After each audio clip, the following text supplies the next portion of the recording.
नमः श्रीवर्धमानाय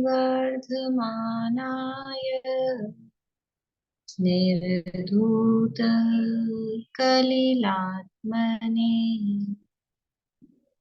सालोकानां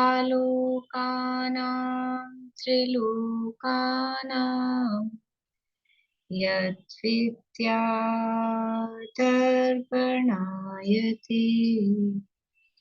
यद्विद्यातर्पणायते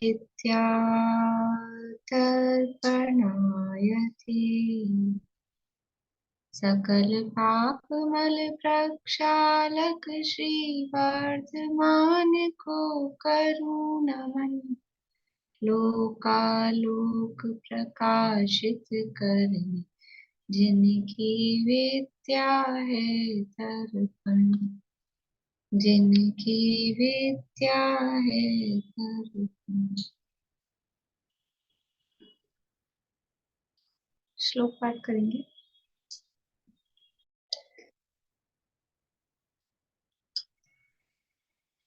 रत्नकरण शावकाचार नामक ये ग्रंथ है, स्वामी समंत भद्राचार्य देव द्वारा रचित।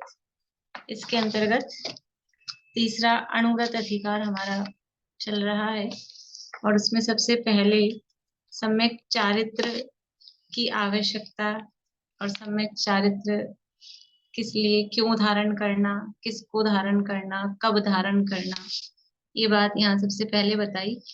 और फिर उसमें ये जवाब मिला कि राग द्वेष की निवृत्ति के लिए सम्यक चारित्र को धारण करना चाहिए, धारण करते हैं।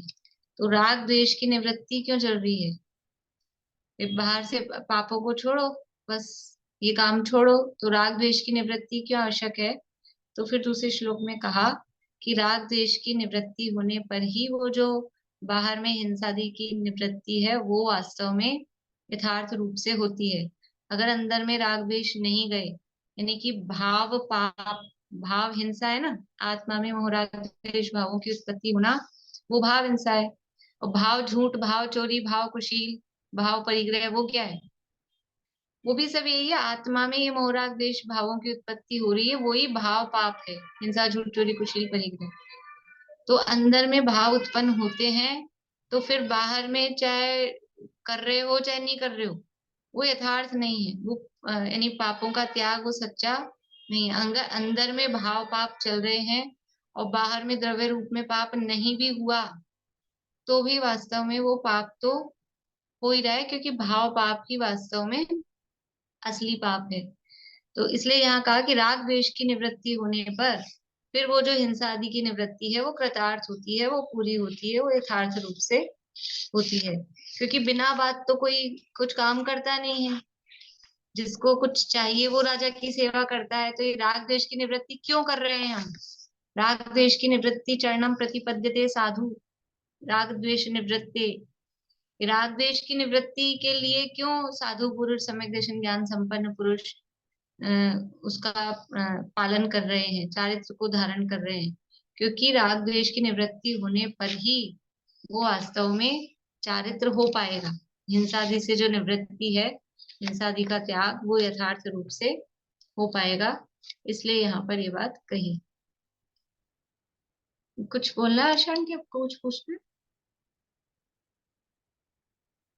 हाँ, वो भाव प्राण क्या होते हैं? भाव प्राणों की भाव प्राण क्या है?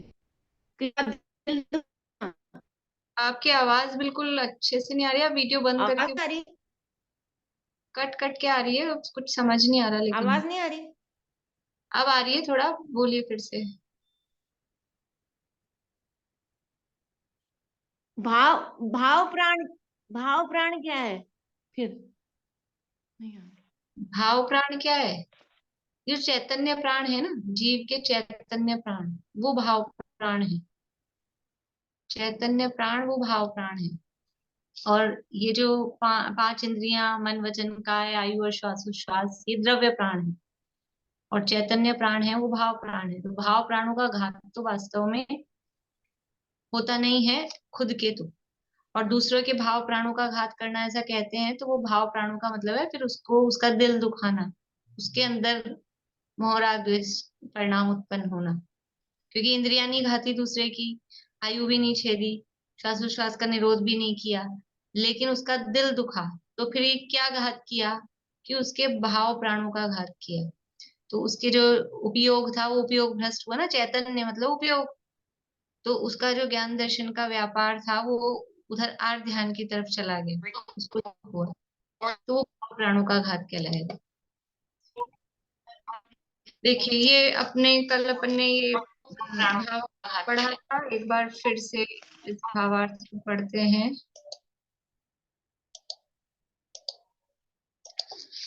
श्लोक नंबर 49 है, 49 नंबर का श्लोक है, और पेज नंबर 87 पे नीचे नीचे श्लोक है। श्लोक पढ़ते हैं फिर उसका भावार्थ पढ़ते हैं। अब चारित्र का लक्षण राग द्वेष का अभाव कहा है, वो चारित्र का क्या लक्षण है वो श्लोक द्वारा यहाँ पर कहा है। हिंसा नतिचारेभ्यो मैथुन सेवा परिग्रहाभ्याम च पाप प्रणालिकाभ्यो विरतिः संज्ञस्य चारित्रम्। हिंसा, झूठ, चोरी, मैथुन सेवन और परिग्रह ये पाप आने के बड़े रास्ते, प्रणाली यानी बड़ा रास्ता, बड़ा नाला, प्रणाला बड़े रास्ते, पर नाला है। नाले भी अलग अलग टाइप के थे, एक तो छोटी नालियां होती है और एक बड़ा नाला, तो ये बड़े नाले हैं पाप आने के। इनसे विरक्त हो जाना ही सम्यक ज्ञानी का चारित्र है। चारित्र किसे कहते हैं, ये चारित्र का लक्षण यहाँ बताया जा रहा है। ऊपर हेडिंग में ये दिया है कि अब चारित्र का लक्षण राग द्वेष का भाव वो कह रहे हैं। तो ये राग द्वेष का भाव मतलब कहाँ से आ रहा है, विरति, विरक्त हो जाना, मतलब उससे न राग करना न द्वेष करना। विरक्त का मतलब क्या है, राग द्वेष से रहित होना, वो विरक्त है। तो किससे विरक्त होना, हिंसा, झूठ, चोरी, मैथुन सेवन और परिग्रह, इनसे विरक्त होना। क्यों होना है इनसे विरक्त, क्योंकि ये ही पाप आने के बड़े रास्ते हैं।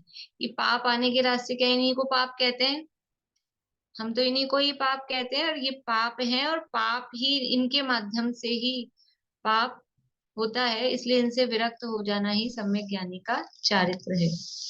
भावार्थ, निश्चय चारित्र तो बाह्य समस्त प्रवृत्तियों से छूटकर परम वीतरागता के प्रभाव से परम साम्य भाव को प्राप्त होकर अपने ज्ञायक भाव रूप स्वभाव में चर्या है, उसी का नाम स्वरूपाचरण चारित्र है। निश्चय से चारित्र क्या है, कल मैंने बोला था वो संस्कृत की सूक्ति, स्वरूपे चरणम चारित्रम, अपने आत्म स्वरूप में चरण, चरण, चरण का मतलब है उसमें चर्या, चर्या शब्द दिया है, चर्या मतलब है उसी में लीनता। जैसे कि अ, चरण का मतलब है उसका, समझ लीजिए कि हमारे घर में गार्डन है, तो क्या करते हैं हम अपने गार्डन में ही चरण करते हैं, हम अपने विचरण, विचरण बोलते हैं, चरण के आगे वी उपसर्ग लगा के विचरण, हम अपने गार्डन में, हम अपने घर के बगीचे में ही विचरण करते हैं, मतलब उसमें रमते हैं। ऐसा नहीं कि बस ऐसे घूमने के गए देख के, उसी में हम आनंद भी भोगते हैं। जो अपनी चीज होती है उसमें हम चरण करते हैं, चरण करते हैं मतलब उसी में लीन रहते हैं, उसी में रत रहते हैं, मस्त रहते हैं। ऐसे तो यूं भी घूमते हैं इधर उधर, मान लो कहीं गए, बाजार गए और कुछ काम गए तो घूमना पड़ रहा है, वो एक अलग बात है। और यहाँ ये जो चरण है ये आनंद पूर्वक उसी में चरण करना, उसी में मस्त रहना, ऐसा। तो अपने ज्ञायक भाव रूप स्वभाव में चर्या, अपने स्वभाव, अपने स्वरूप में जो चरण, उसमें जो लीनता, उसमें मस्त रहना, वास्तव में तो उसका नाम चारित्र है। अपने में रहना उसका नाम है चारित्र। चारित्र किसे कहते हैं, बाहर में जाना वो चारित्र नहीं है, वो चारित्र में दोष है, वो गलत है, मिथ्या चारित्र है, खोटा चारित्र है, अचारित्र है, कुछ भी कहो। और अपने में ही रहना, वो चारित्र, जो दुनिया में भी चरित्र बोलते हैं ना, चरित्र, कैरेक्टर, वो होता है चरित्र, यहाँ पर है चारित्र। थोड़ा सा अंतर होता है लेकिन अपन फिर भी काफी कुछ उसमें सिमिलैरिटी है। तो वो चरित्र किसका अच्छा होता है, चरित्र दुनिया में चरित्रवान कौन कहलाता है, कैरेक्टर किसका अच्छा है, अच्छा कैरेक्टर, एक लूज कैरेक्टर बोलते हैं, इसका लूज कैरेक्टर है। किसका कैरेक्टर अच्छा है, जो अपने में रहता है, अपने में रहता है। और समझ लो स्त्री पुरुष के संबंधों में कहें तो जो अपने पति में संतुष्ट है, कि जो अपनी पत्नी में संतुष्ट है, वो अच्छे चरित्र वाला है। इधर उधर बाहर पर स्त्री पर पुरुषों पर जिसकी निगाह नहीं जाती, अपने में रहता है, जो खुद का है, जो खुद की पत्नी है, जो खुद के पति है, उसमें वो रहता है। तो ये क्या है, वो चारित्रवान है। वो क्या कहलाता है, वो चरित्रवान है। और जो इधर उधर बाहर जाता है तो क्या कहते हैं, हीन चरित्र है, लूज कैरेक्टर है। तो बाहर जाना है, वो चारित्र नहीं है। तो यहाँ पर भी वही बात है, चारित्र किसे कह रहे हैं, कि जो अपने में रहता है और अपना क्या है, अपना क्राइटेरिया देखना है। दुनिया में तो अपना पति पत्नी का या अपना घर परिवार का जो भी क्राइटेरिया है, उसके हिसाब से वो चारित्र देखा जाता है। यहाँ पर अपना क्राइटेरिया कितना है, अपना क्राइटेरिया कितना है मेरा, अपना कितना है, बोलिए अर्चना जी।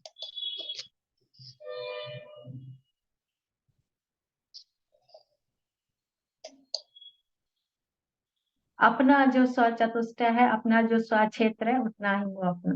बढ़िया। अपना द्रव्य क्षेत्र काल भाव, वो अपना क्राइटेरिया है। अपनी मर्यादा कितनी है, अपना द्रव्य, अपना क्षेत्र कितना है, अपना क्षेत्र यह संख्यात प्रदेशी मेरा स्व क्षेत्र है। अपना काल कितना है, कि अनादि अनंत जो मेरा काल है, वो अपना काल। और अपने भाव, ज्ञान दर्शन सुख वीर्य, ये जो मेरे भाव है, इसी में रहना। अब अपना भाव छोड़कर बाहर जाना, अपने क्षेत्र छोड़ के बाहर जाना, क्षेत्र से तो जा ही नहीं सकता है, काल में भी क्या जाएगा। और कोशिश कहाँ करता है, वो भाव में अतिक्रमण करने की, कर नहीं पाता है, होता ही नहीं है, हो ही नहीं सकता है। क्यों नहीं हो सकता है, अतिक्रमण, अपने जगह को छोड़ के बाहर जाना, अपने भाव को छोड़कर बाहर परद्रव्य के भावों को ग्रहण करना, या अपने भावों को पर को दे देना, हो ही नहीं सकता है। क्यों नहीं हो सकता है, क्या कारण है, क्या कारण है। वो भी परद्रव्य की क्रिया है, पुद्गलमयी है और कर्मजन्य औदैहिक भाव है। नहीं नहीं, कारण बताना है, कोई शक्ति बतानी है। अच्छा, इसकी शक्ति है संकोच बिन पर्याय। आगुरु लघु, गुरु लघुत्व गुण है, वो भी तो शक्ति है ना, गुण भी तो। जिस शक्ति के कारण एक द्रव्य अपने एक द्रव्य द्रव्य दूसरे द्रव्य रूप नहीं होता, एक गुण दूसरे गुण रूप नहीं होता, द्रव्य में रहने वाले अनंत गुण बिखर कर अलग अलग नहीं होते। तो ये क्राइटेरिया है अपना, तो अपने में ही रहता है वास्तव में तो। लेकिन फिर भी ये जीव की ऐसी है, समझ लो जीव में ही एबिलिटी है कि वो इस तरह के भाव करता है कि बाहर जाने की भी वो प्रयास करता है। तो वो बाहर जाने का जो प्रयास है, वो उसका खोटा चारित्र है, वो कुशील है, वो अचारित्रवान है। और जो अपने में ही रहता है, अपने में ही कैसे रहेगा, कि मात्र जानना मेरा काम। तो वो जो अपने ज्ञान दर्शन स्वभाव में ही रहता है, परद्रव्य में कर्ता पर भोक्ता की बुद्धि जिसको नहीं है, मैं परद्रव्य में कुछ कर सकता हूँ, ये परद्रव्य मैं हूँ, ये परद्रव्य मेरा है, मैं परद्रव्य में कुछ कर सकता हूँ, और मैं परद्रव्य को भोग सकता हूँ। ये चार प्रकार की मिथ्या मान्यताएं, ये है खोटा चारित्र। इस मान्यता के कारण वो जो चारित्र हो रहा है, वो जो प्रवृत्ति हो रही है, वो खोटी होती है।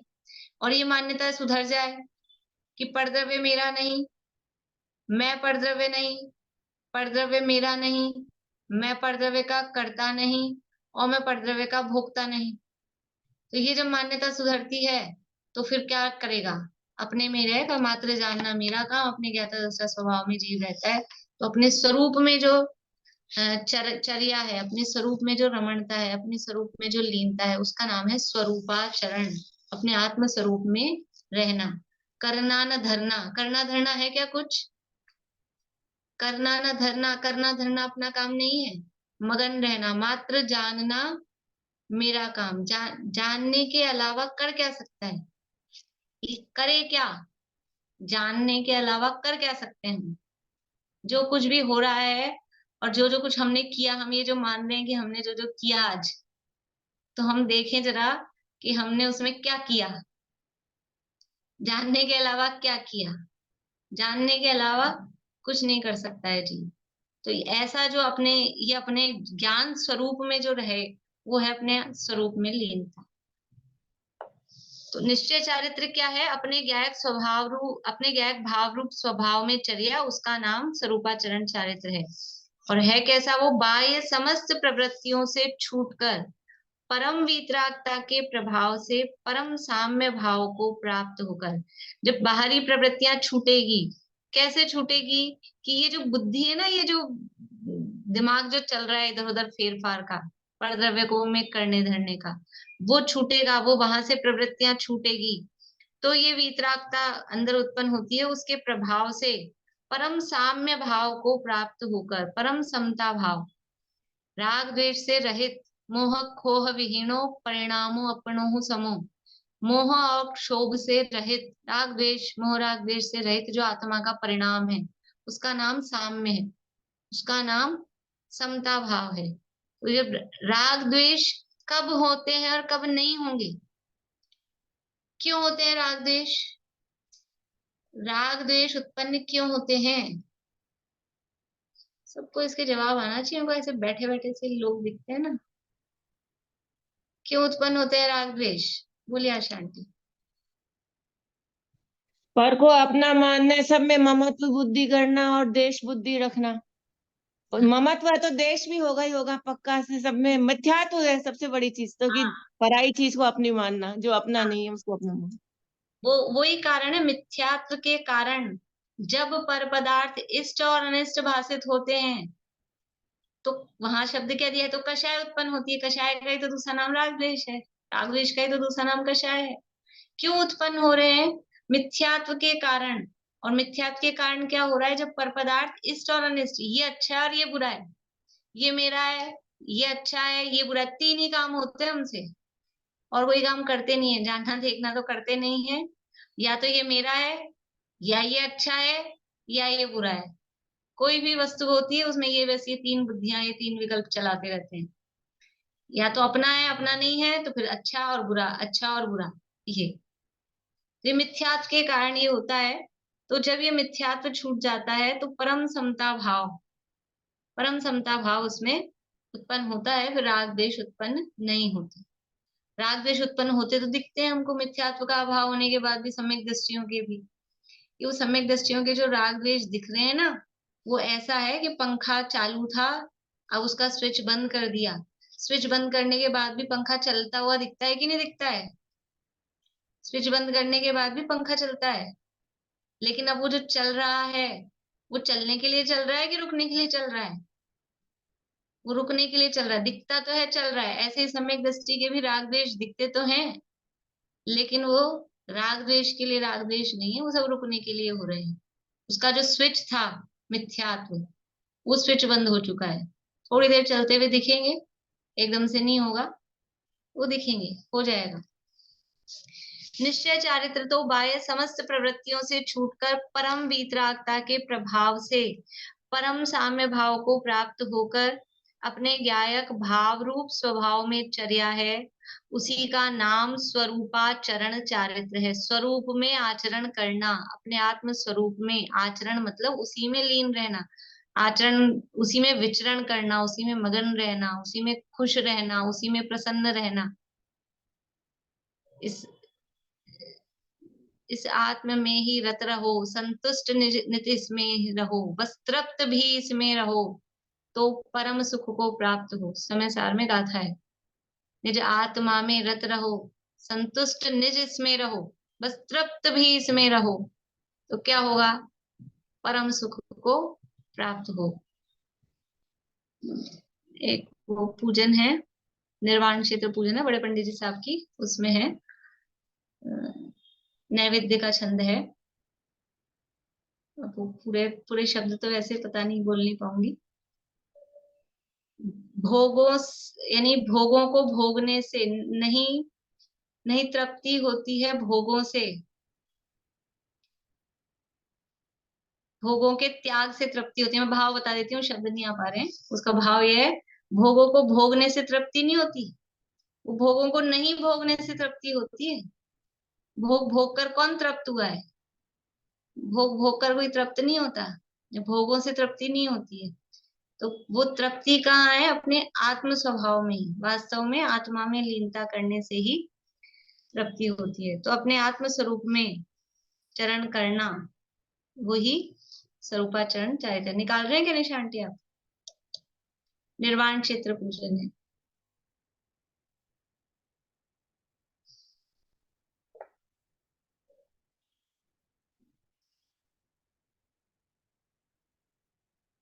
तो भी 5 पापों से विरक्त होकर अंतर बाह्य प्रवृत्ति की उज्ज्वलता रूप व्यवहार चारित्र के बिना निश्चय चारित्र की प्राप्ति नहीं होती है। 5 पापों से विरक्त होकर अंतर बाह्य प्रवृत्ति की उज्ज्वलता रूप व्यवहार चारित्र के बिना निश्चय चारित्र की प्राप्ति नहीं होती है। मिला? बोलिए। नहीं मिटे भोगों की भूख सचमुच भोगों से, होऊं निज रस में तृप्त बस हो भोगों से। नहीं होऊं निज में ही तृप्त बस हो भोगों से। हाँ, नहीं, पहली लाइन क्या है? नहीं मिटे भोगों की भूख, नहीं मिटे भोग की भूख सचमुच भोगों से।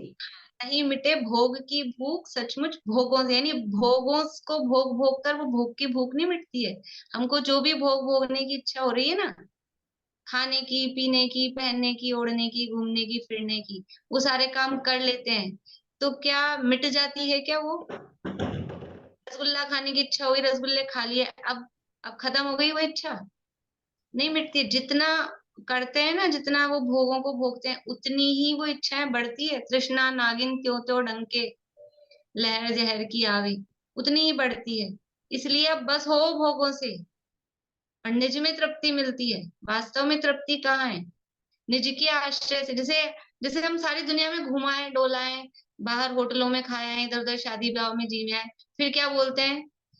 घर की रोटी खा के ऐसे लगता है पेट भरा। जैसे लगता है ना, अपने घर में आके तृप्ति मिलती है दुनिया में भी। ऐसे ही हम कितने ही भोग भोग लें बाहर के, लेकिन तृप्ति नहीं होती है। तृप्ति कहाँ मिलती है? मतलब ऐसी कौन सी जगह है फिर जहां जाके हम उठना नहीं चाहें, चेंज नहीं करना चाहें? यहाँ तो कभी स्पर्शन इंद्रिय का भोग, फिर रसना का, फिर घ्राण का, फिर चक्षु का, फिर स्पर्शन का, फिर कर्ण का। यहाँ तो एक में थक जाते हैं। कंटिन्यूअसली एक नहीं होता है, कभी इधर कभी इधर, कभी इधर कभी इधर। पर एक जगह ऐसी है, कौन सी, कि जहां बस उसमें लीन हो जाए तो उसमें लीन रह सकते हैं। वो है अपने आत्म स्वरूप। ये विषयों में तृप्ति नहीं होती तो इधर उधर बार बार में डोलते हैं। अपने आत्म स्वरूप में ही तृप्ति होती। तो निश्चय से चारित्र तो आत्म स्वरूप में लीन होना, वही है, यही शांति मिलती है। लेकिन अब क्या कह रहे हैं, देखो अब दूसरी बात क्या कह रहे हैं। तो भी जब निश्चय से चारित्र आत्म स्वरूप में लीनता ही है, तो फिर आप ये पाप प्रणाली का अभ्यो ये क्यों कह रहे हो? पापों का त्याग क्यों करा रहे हो? आत्मा में लीन रहने दो हमको। अब पाप हो ना हो उससे क्या फर्क पड़ता है? तो कह रहे हैं तो भी 5 पापों से विरक्त होकर अंतर बाह्य प्रवृत्ति की उज्ज्वलता रूप व्यवहार चारित्र के बिना निश्चय चारित्र की प्राप्ति नहीं होती। व्यवहार चारित्र के बिना निश्चय चारित्र की प्राप्ति नहीं होती। ऐसा नहीं है कि हमें तो अंदर आत्म स्वरूप में रमणता है और बाहर में चल रहा है कुछ भी, ऐसा नहीं होगा। अंतर बाहर की उज्ज्वलता, दोनों प्रवृत्ति की उज्ज्वलता रूप वो व्यवहार चारित्र होता है। व्यवहार चारित्र कैसा है? अंदर भी उज्ज्वल है, बाहर भी। यानी बाहर की क्यों आवश्यकता है? बाहर की सफाई की क्यों आवश्यकता है? असली तो सफाई अपने को अंदर की करनी ना, मोह राग द्वेष भावों की। तो बाहर की सफाई की क्या जरूरत है? अपना घर अंदर से खूब चमकाएं, खूब अच्छा इंटीरियर कराएं, सब कराएं, और बाहर की दीवारें एकदम गंदी काई जम रही है और पपड़ियां उतर रही हैं, बिल्कुल खराब एलिवेशन कुछ ऐसा है कि क्या बताएं। तो अच्छा लगता है कि अंदर इतना अच्छा अगर आपने इंटीरियर किया है तो बाहर भी वो होता ही है, बाहर की भी सफाई होती ही है। और बल्कि बाहर की पहले होती है, फिर अंदर की बाद में होती थी। यहाँ भी बर्तन मांजते हैं तब भी ऐसे ही करते हैं, पहले बाहर से साफ करते हैं तभी फिर वो अंदर से साफ करते हैं। यही तरीका होता है। यहाँ पर भी ये कह रहे हैं कि यद्यपि निश्चय चारित्र तो आत्म स्वरूप में रमणता है, लेकिन फिर भी निश्चय चारित्र की प्राप्ति, वो असली चारित्र की प्राप्ति कब होगी?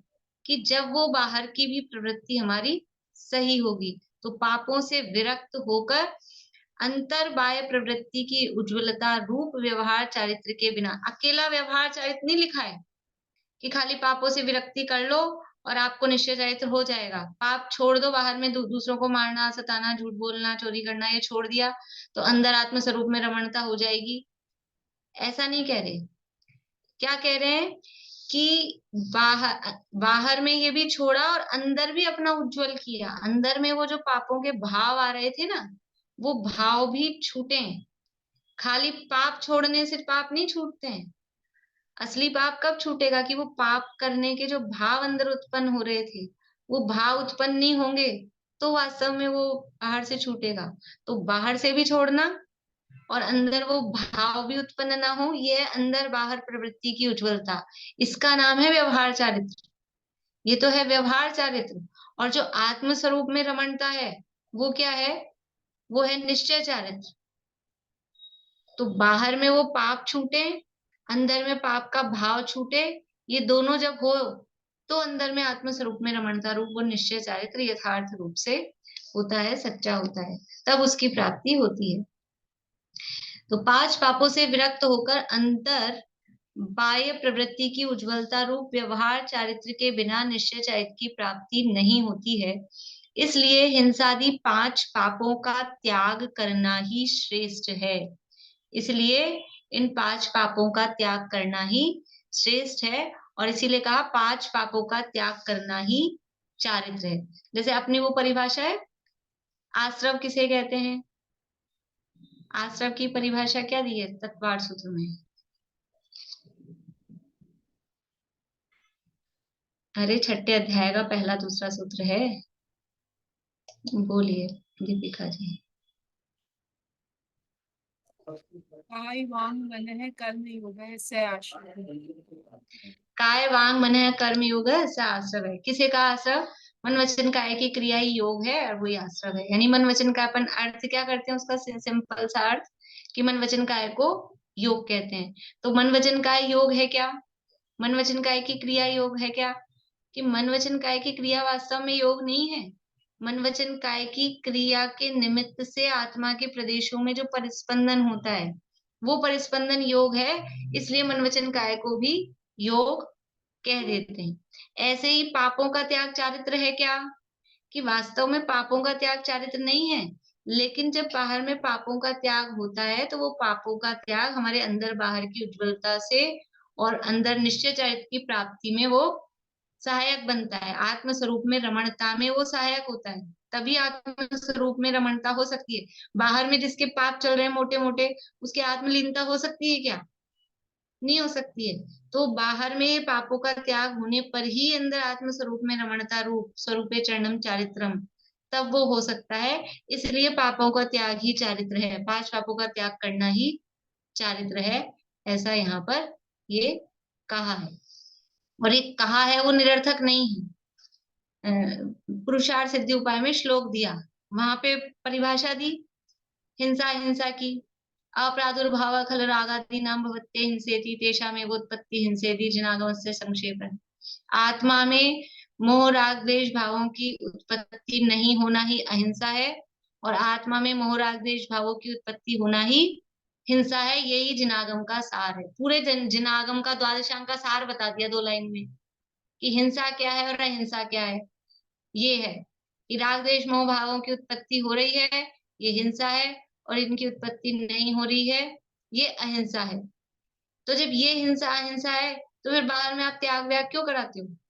वहां पे भी ये प्रश्न उठाया। फिर बाहर में जीवों की हिंसा मत करो और ये मत करो वो मत करो, ये सब क्यों बातें करते हो? तो फिर एक श्लोक और दिया कि सूक्ष्मापि न खलु हिंसा पर वस्तु निबंधना भवति पुंसः। हिंसाय तन निवृत्ति परिणाम विशुद्ध तदपि कार्य।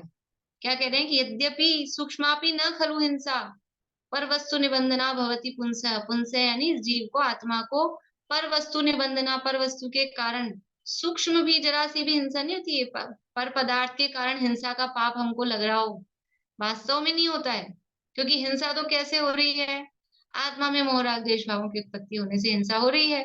तो बाहर में किसी का कुछ हो रहा है नहीं हो रहा है, उससे हिंसा का डायरेक्टली संबंध नहीं है वास्तव में तो। लेकिन फिर भी क्या कहा नीचे वाली लाइन में हिंसायतन निवृत्ति, हिंसायतनों की निवृत्ति कराई है। क्यों? परिणाम विशुद्धये तदपि कार्या, परिणामों की विशुद्धि के लिए जहां जहां हिंसा होती है, हिंसायतन मतलब जहां जहां हिंसा के चांसेस हैं, जहां जहां हिंसा होती है, उनकी निवृत्ति की जाती है।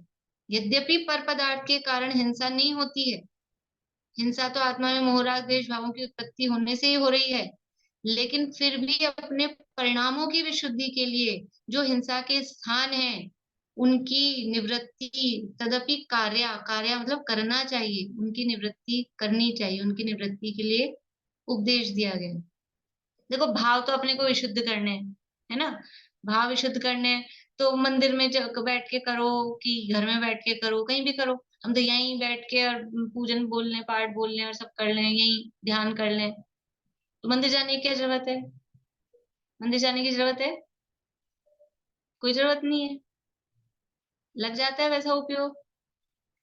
वही वही मूवी यहाँ आती है, टीवी में आती है, मोबाइल में आती है, मोबाइल में देख लो।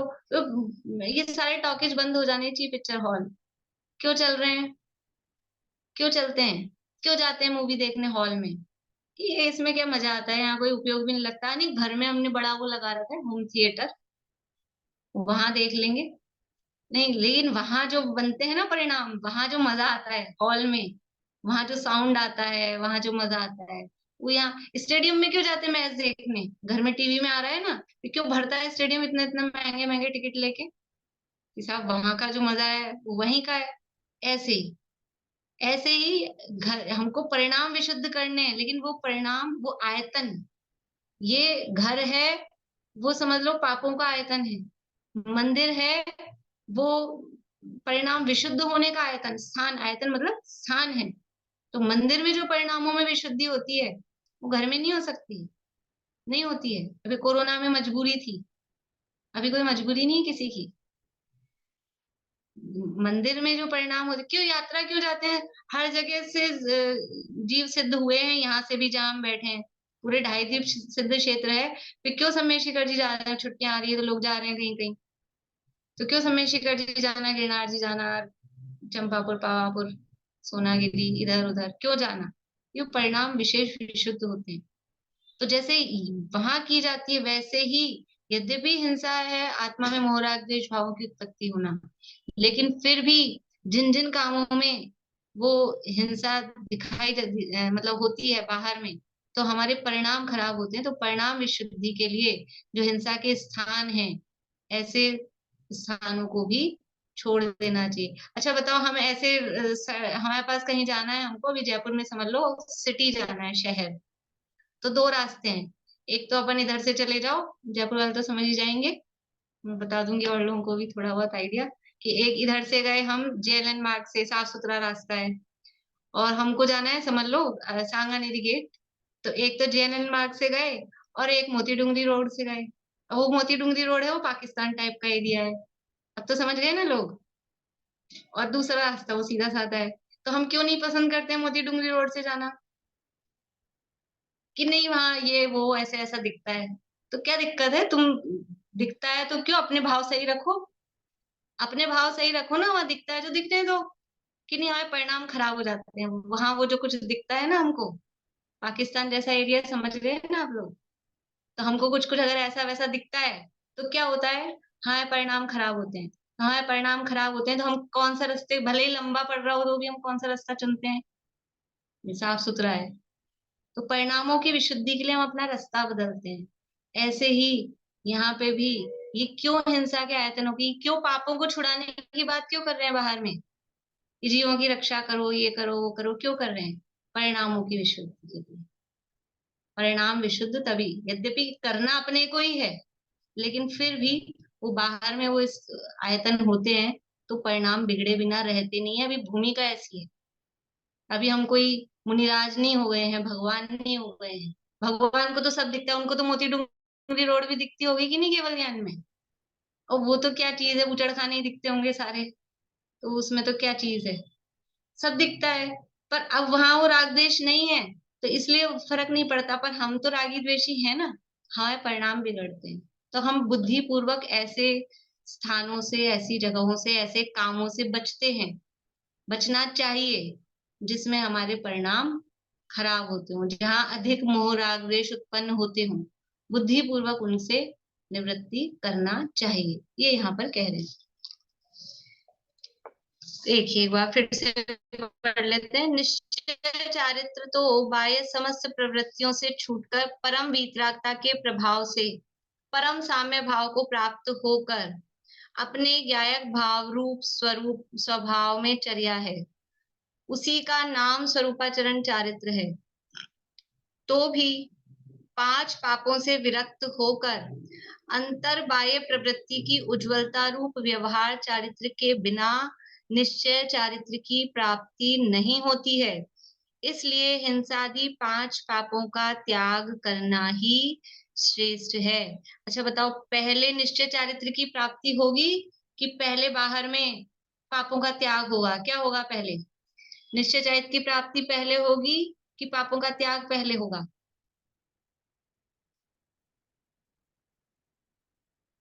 पापों का त्याग पहले होगा। काफी लोगों के जवाब सही है।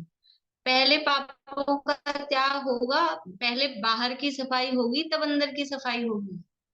पहले द्रव्यलिंग होता है फिर भावलिंग होता है। अगर बाहर में वो पाप चल रहे हैं, किसी भी रूप में वो पापों का त्याग नहीं है, तो निश्चय चारित्र मतलब अभी वो चौथे गुण स्थान वाला नहीं लेना। अभी तो यहाँ चारों तरफ, अब यहाँ जो बात चल रही है ना, वो चारित्र कह ही रहे हैं, वो अनुव्रत आदि से ही, देश चारित्र से ही चारित्र कह रहे हैं, उसकी बात लेना। और अगर सम्यक दृष्टि वाला स्वरूपाचरण चारित्र भी लेते हैं, चौथे गुण स्थान वाला सम्यक चारित्र भी, तो भी बाहर में अन्याय नीति अभक्ष्य रूप का त्याग रूप इतना चारित्र तो बाहर है ना, इतना पापों का त्याग तो है ना। अभक्ष्य भक्षण का त्याग, रात्रि भोजन का, मतलब सामान्य जो सदाचार जैनाचार जिसे हम कहें, वो तो होगा, या उसके बिना ही सम्यक दर्शन की प्राप्ति हो जाएगी सीधा ही? किसी को मध्य मास मधु का भक्षण करते करते सम्यक दर्शन की प्राप्ति हो सकती है क्या? नहीं हो सकती है। तो ये बाहर में इतना सा तो त्याग होगा ही ना। तो ये पहले ये होगा तभी उसकी प्राप्ति होती है। इसलिए ये मतलब ऐसा नहीं है कि बाहर की सफाई जरूरत नहीं है, अंदर ही साफ कर लो अपना अंतरंग ही, ऐसा नहीं है। और समझ लो, जिस डब्बे में अपने को अच्छे रसगुल्ले रखने हैं, गुलाब जामुन रखने हैं, अच्छी बढ़िया मिठाई रखनी है, तो वो अंदर से तो बहुत साफ है, बाहर उसमें धूल गंदगी कीचड़ ऐसा लग रहा है, ऐसा होता है? ऐसा कर सकते हैं? फिर खाया जाएगा उसमें से लिया रखा हुआ उसमें, तो बाहर से भी साफ ही रखेंगे ना। ऐसा थोड़ा ना है। आप अपने को तो अंदर से मतलब है, बाहर कैसा भी हो कि नहीं, ऐसा नहीं होता। दोनों ही उसकी शुद्धि होनी चाहिए। इसलिए हिंसादि 5 पापों का त्याग करना ही श्रेष्ठ है। 5 पापों का त्याग करना ही चारित्र है। अब ये चारित्र के 2 भेद हैं, तो अभी 2-3 श्लोक सरल हैं, आगे कल ले लेंगे इनको अपन, अभी समय भी अपना हो गया है। श्लोक मैं बोल देती हूँ एक बार, तो जिनको याद करना हो भले ही देख लें एक बार, केवल श्लोक बोल के बता देती हूँ। 50 नंबर का श्लोक है।